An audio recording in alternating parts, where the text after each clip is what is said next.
Et je pense que c'est ça la vie chrétienne. Parmi toutes les bénédictions que le Seigneur Jésus a laissées derrière lui, il a dit la nuit où il a été trahi, « Je vous laisse la paix. Je vous lègue ma paix. Cette paix dans laquelle vous m'avez vu agir quand je dormais dans la barque au milieu de la tempête. Cette paix, je vous la laisse. » Mais ce qui est étonnant, c'est que nous comprenons qu'il s'adresse à ses compatriotes juifs et qu'il parle donc en hébreu et en araméen. Il dirait probablement « Shalom ». Je vous laisse. Et Shalom n'est pas seulement la paix de l'esprit. Shalom, c'est la santé, le bien-être. La santé dans laquelle vous m'avez vu opérer pendant 3 ans et demi. Vous ne m'avez jamais vu malade. Ce Shalom, cette santé mentale, cette plénitude, je vous la laisse. Je vous le lègue. Alors, si c'est vrai, dites-moi comment il se fait que nous ne l'ayons pas reçu, si nous l'a légué. Ainsi, le seul critère dans ce verset, je vous laisse la paix, n'est pas celui que donne le monde. Le monde donne une paix qui dépend des événements qui se produisent pour se produire de la façon dont vous voulez qu'ils se produisent. Mais il nous donne la paix qui vient de l'intérieur et qui contrôle notre extérieur. Donc, si c'est quelque chose qu'il a laissé derrière lui, comment se fait-il que nous ne le voyons pas se manifester dans nos vies? Le seul critère, le seul impératif à cela, je vous laisse la paix, que votre cœur ne soit pas troublé et qu'il n'ait pas peur. Donc, lâcher prise, c'est lâcher le trouble, ce stress, cette inquiétude. Donc, quand nous lâchons prise, nous ne laissons pas notre cœur se troubler. Et vous ne pouvez pas lâcher prise pour lui, et il ne peut pas lâcher prise pour vous. Je ne peux pas me laisser aller pour toi, tu ne peux pas te laisser aller pour moi. Nous devons nous laisser aller nous-mêmes. Donc, la seule chose qu'il nous dit de garder, c'est notre cœur. Nous sommes toujours occupés à essayer de protéger la santé de nos enfants, le bien-être de nos enfants, nos affaires, notre mariage. Mais Dieu dit, vous avez tout cela. Vous avez votre cœur. Que votre cœur ne soit pas troublé, et je garderai tout ce qui est à l'extérieur. Comment lâchons prise? Comment faites-vous? Eh bien, cela passe par une révélation, une vision. Si vous voulez, vous devez recevoir du Seigneur. L'image que la provision, l'approvisionnement vient toujours vers vous. Et c'est ce que le Seigneur s'efforce de nous dire. Quand il nous a donné l'analogie de « je suis la vigne, vous êtes les sarments », toute l'image est une image d'approvisionnement, parce que le sarment est la partie de la vigne qui produit du fruit. Mais il ne fait qu'un avec la vigne. Il nous dit donc que nous sommes un sarment, mais que lui est notre vie de vigne. La même vie, le même cep, le même approvisionnement, la même grâce, la même plénitude et la même puissance dans laquelle vous le voyez opérer où que vous alliez. Sachez ceci, demeurez en moi. Et demeurer est quelque chose que nous avons transformé en une tâche. Demeurer signifie repos. Et l'approvisionnement se fera.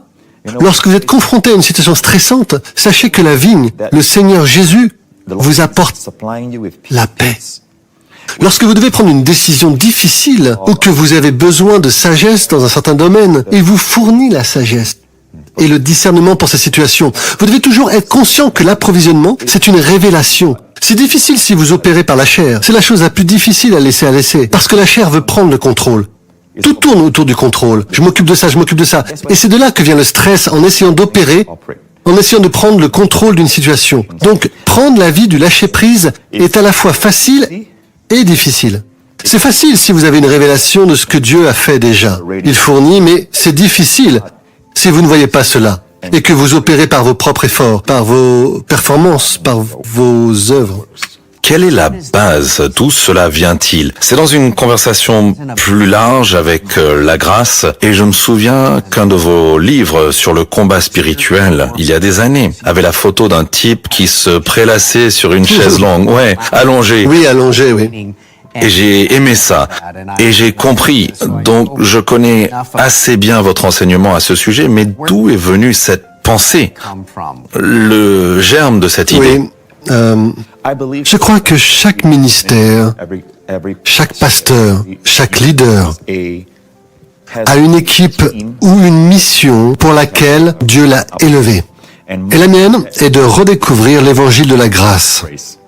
Quand j'ai redécouvert l'évangile de la grâce dans ma propre vie, j'ai réalisé que cela aidait les gens à comprendre comment ne pas être sous la loi, mais sous la grâce, parce que le péché ne peut pas dominer sur vous quand vous n'êtes pas sous la loi, mais sous la grâce.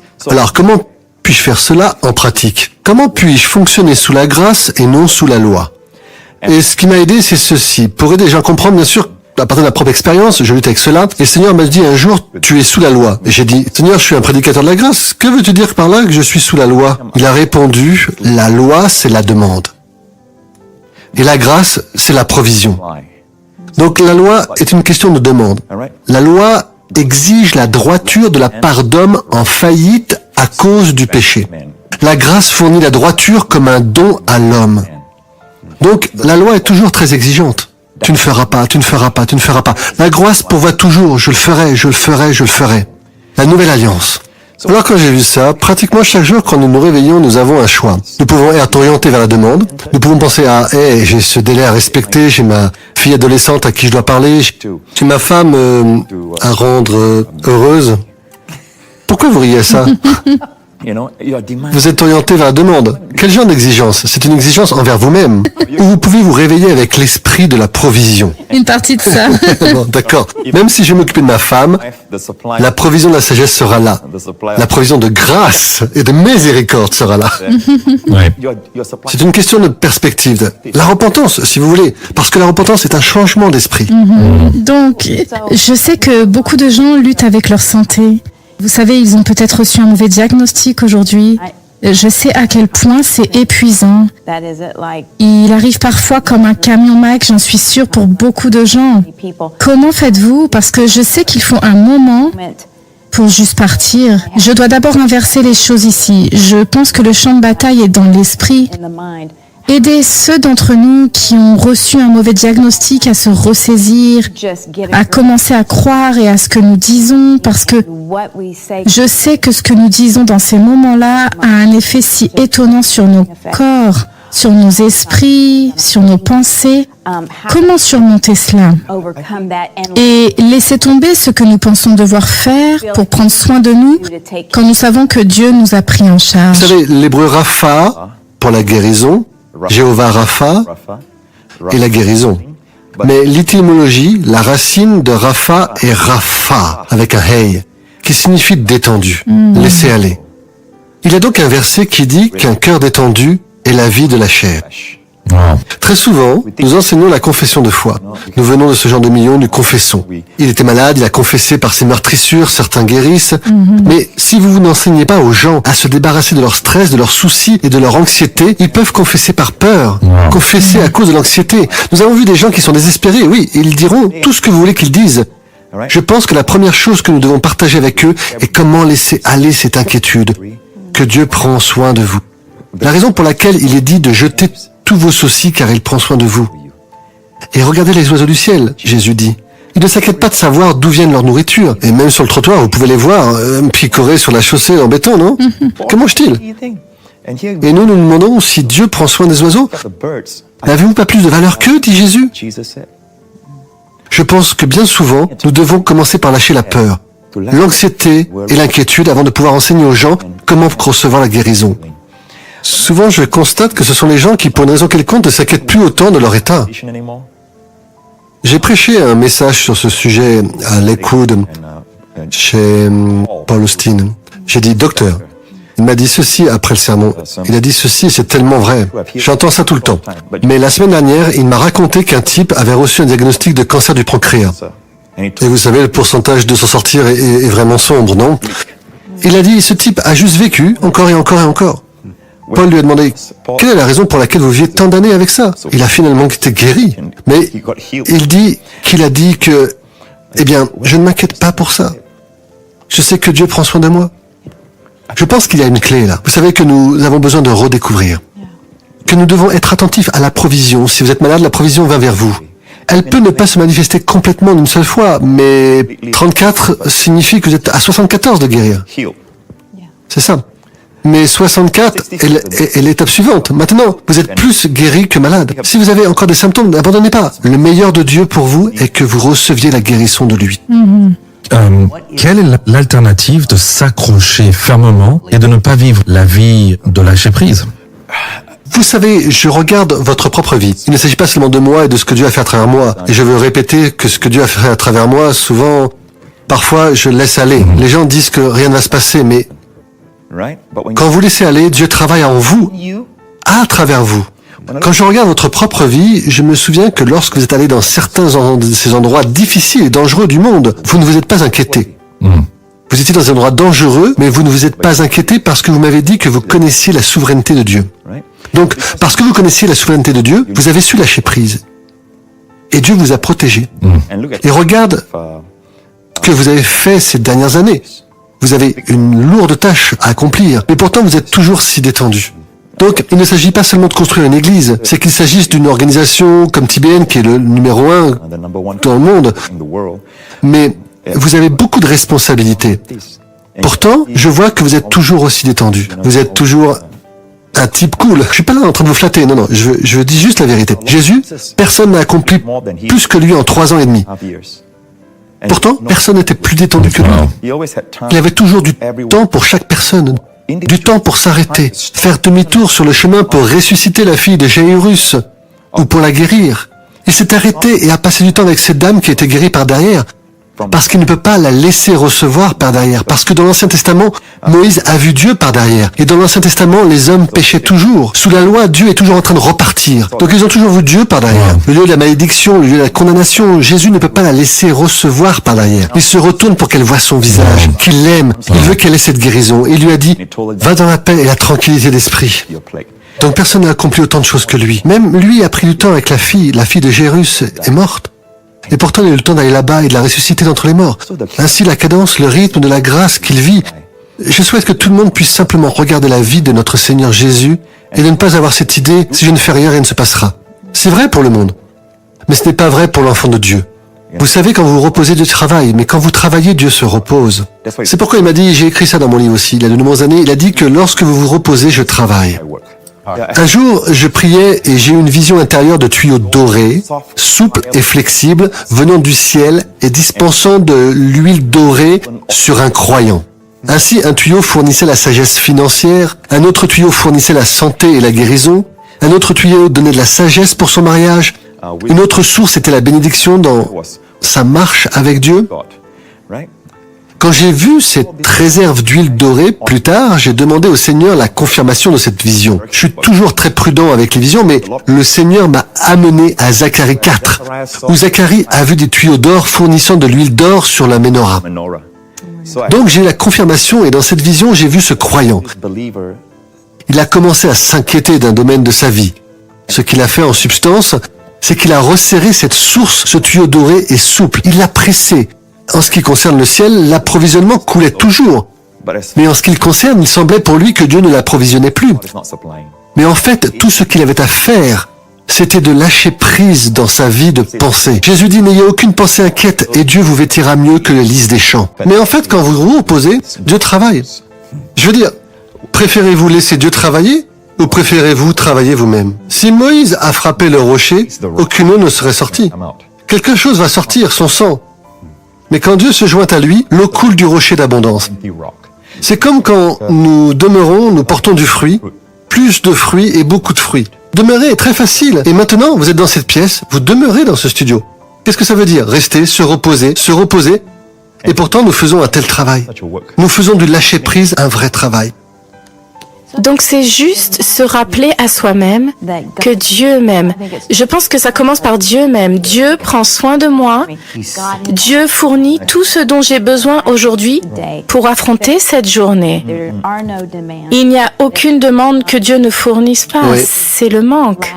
Oui. J'ai lu ce matin, tôt ce matin, et j'aime beaucoup ça. On pourrait en parler, c'est tellement bon. Un article sur le mariage, sur l'importance du mariage.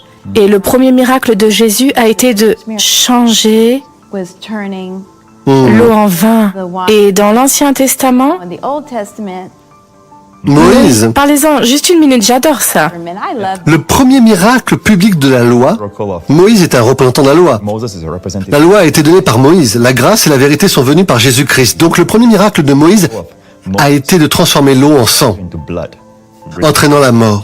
Le premier miracle de la grâce est venue par Jésus-Christ en transformant l'eau en vin, ce qui entraîne la vie et la célébration. Et il l'a fait lors d'un mariage.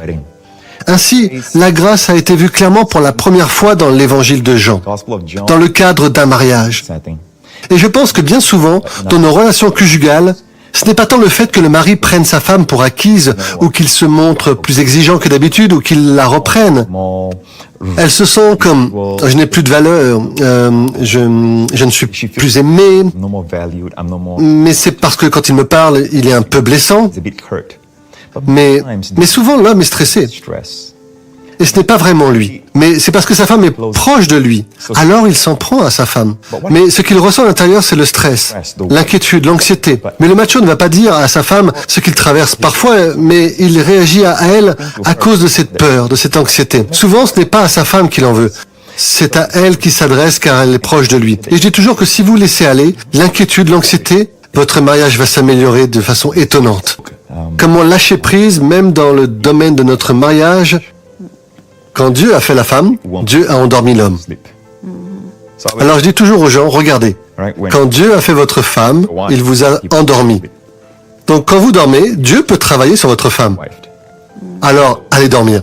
On va dormir. Peut-être lâcher prise dans le sens. Reposez-vous. Dieu peut recréer votre femme. Tu vas dormir, maintenant tu vas dormir. Attends, je veux aller dormir. Je n'ai pas affaire à toi, ma femme. Je vais me coucher en premier. Ça vous revient toujours à la figure. Ça me revient d'une manière ou d'une autre. Ah, j'aime ça. Vivre la vie du lâcher-prise. Mais je veux juste dire cela très rapidement. Je veux être sûr d'avoir bien compris. Vous parlez d'une tendance à ressentir le stress et la pression par nous-mêmes. Nous avons une société qui nous dit « Qu'est-ce que tu vas faire dans cette situation ?» Les maris en général, qu'allez-vous faire pour assurer que votre femme et vos enfants ont un toit sur la tête, une voiture à conduire, l'assurance payée, toutes ces choses auxquelles les gens sont confrontés. Nous avons tendance à les intérioriser. Cela provoque du stress dans une société où nous n'avions pas l'habitude de connaître l'opinion de tout le monde. Mais où maintenant, avec les réseaux sociaux, nous connaissons l'opinion de tout le monde. Cela peut être une source de stress. Vous pensez que vos proches étaient assez pénibles il y a 30 ans. Maintenant, vous savez ce que chacun de vos proches pense. Le diable se promène en cherchant qui il peut dévorer. Wow. Cela vous dit tout de suite qu'il cherche des gens qui sont stressés, inquiets. Alors, faites en sorte qu'il continue à chercher en ce qui vous concerne. Amen. Alors, comment devenez-vous dévorable, plein de soucis et d'inquiétudes? Jésus a dit que les soucis de ce monde étouffent la parole de Dieu. C'est pourquoi il portait la couronne d'épines. Donc les soucis, nos inquiétudes, nos anxiétés ont été portés par lui à la croix. En fait, le tout premier domaine dans lequel il nous a rachetés dans le jardin, c'est quand sa passion a commencé et qu'il a sué du sang.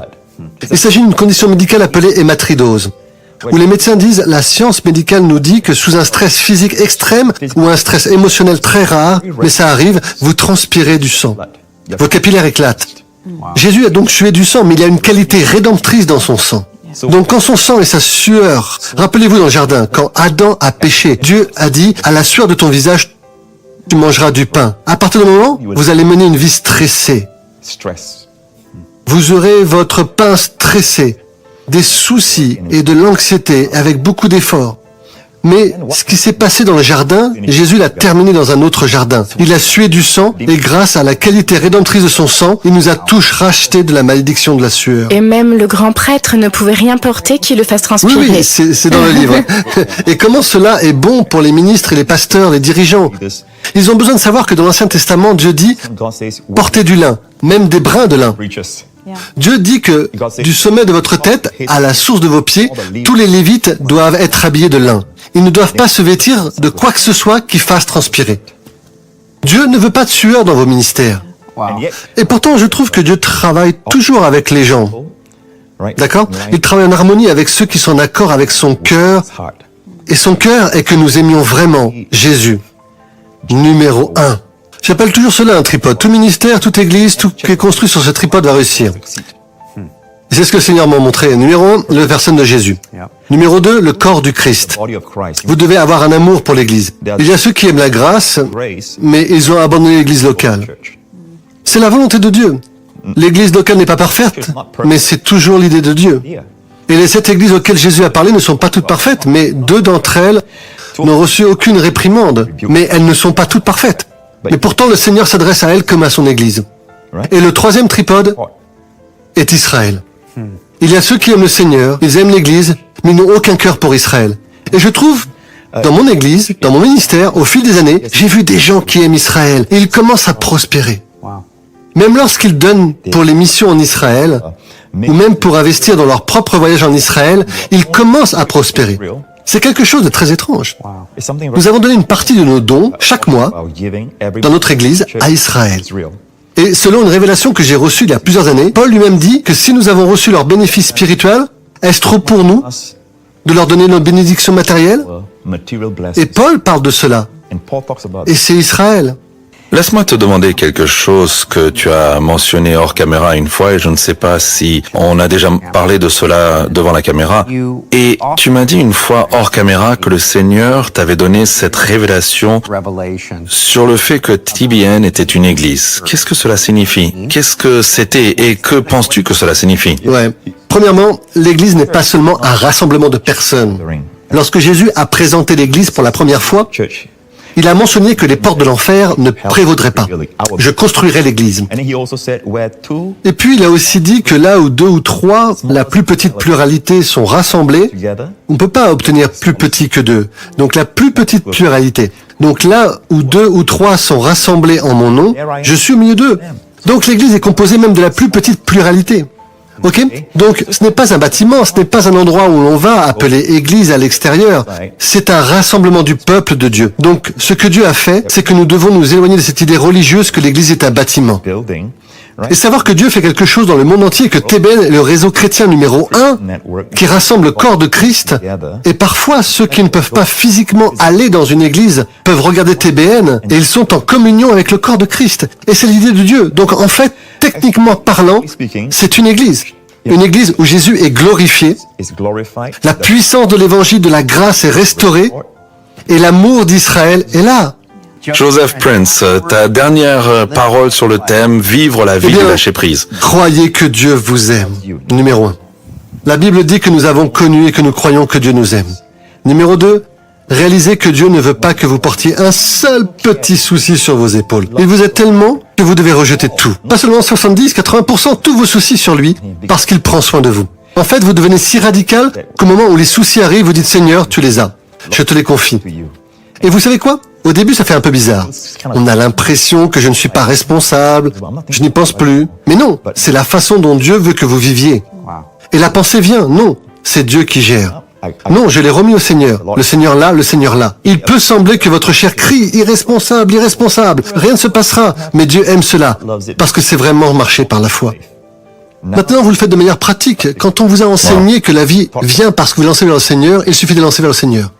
Donc même les symptômes dans mon corps, je dis juste, Seigneur, prends-les. Et il s'en occupe. Magnifique. Pour ceux qui ont juste besoin de l'encouragement de votre prière sur leur vie, si vous le voulez bien. Oui. Tendez tout simplement vos mains vers la télévision, vers le portable, sur lequel vous regardez ceci.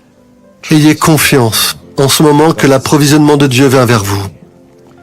Ayez les yeux pour voir que tout ce que vous avez besoin dans votre vie vient vers vous. Cet enfant qui vous préoccupe, l'approvisionnement du ciel vient vers lui. Cette fille adolescente qui vous inquiète, la percée de Dieu arrive dans votre vie. Dieu veut déposer dans son cœur une révélation qui la fera changer d'avis. Votre ami rebelle, Dieu peut lui faire une révélation. Sachez simplement que la seule chose qui retient cette offre est notre inquiétude et nos préoccupations à ce sujet. Alors maintenant, au nom de Jésus, dites au Seigneur, je remets tous mes soucis, tout le poids de mes inquiétudes, toutes mes angoisses concernant cette situation, ce problème complètement entre tes mains. Seigneur, maintenant tu t'en occupes et je vais t'honorer à partir de ce jour en n'entretenant aucune pensée inquiète à ce sujet. Je dirai simplement dans mon cœur, tu l'as, Seigneur. Je lâche prise au nom de Jésus. Amen.